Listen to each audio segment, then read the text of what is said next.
selamat berjumpa kembali Bapak Ibu, saudara-saudara yang kasihi Tuhan Yesus Kristus dalam renungan harian HGP Jambi. Sebelum kita memulai aktivitas kita pada pagi hari ini, marilah kita terlebih dahulu mendengarkan firman Tuhan dan sebelumnya kita bersatu di dalam doa. Segala puji dan syukur kami persembahkan kepadamu Tuhan atas berkat anugerah dan penyertaan-Mu. Kau masih berikan kepada kami kesehatan dan sukacita sampai pada pagi hari ini. Tuhan, di pagi hari ini kami mau mendengarkan firman-Mu.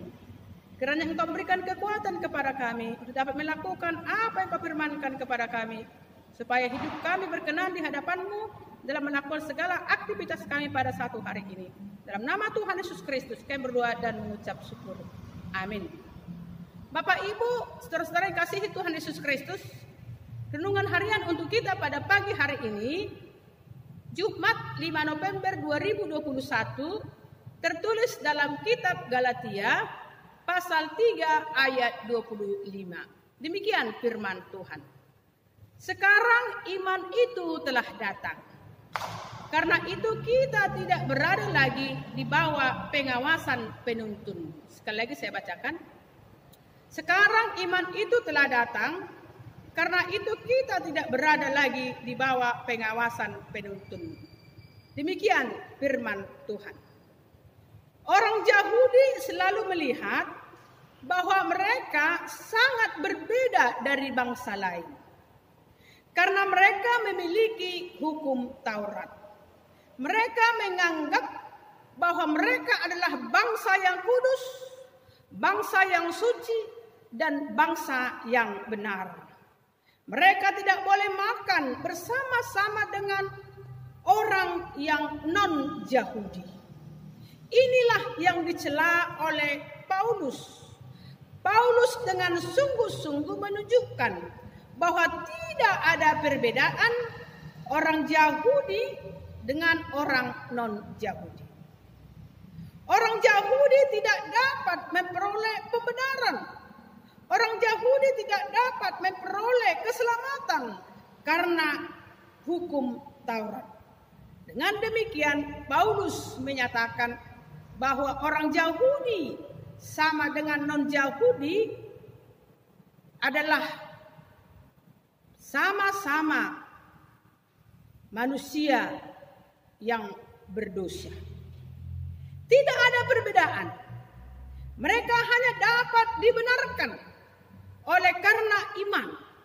Jadi hukum Taurat itu adalah penuntun untuk menuntun kita supaya hidup kita menuruti dan menuntun kita kepada hukum Taurat hingga kedatangan Kristus. Jadi tujuan hukum Taurat itu adalah supaya kita boleh memiliki iman kepada Tuhan sehingga kita dapat dibenarkan karena iman.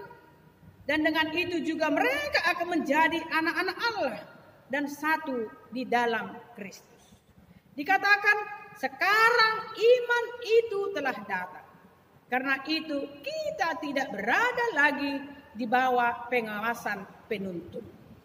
Jadi hukum Taurat tidak membuat orang Yahudi menjadi bangsa yang benar, menjadi orang kudus. Dan hanya karena iman saja seseorang dapat diperhitungkan benar di hadapan Tuhan. Sehingga kita tadi dikatakan bahwa iman itu telah datang. Oleh sebab itu, bagi kita yang hidup sekarang dalam perjanjian baru, iman itu sudah datang.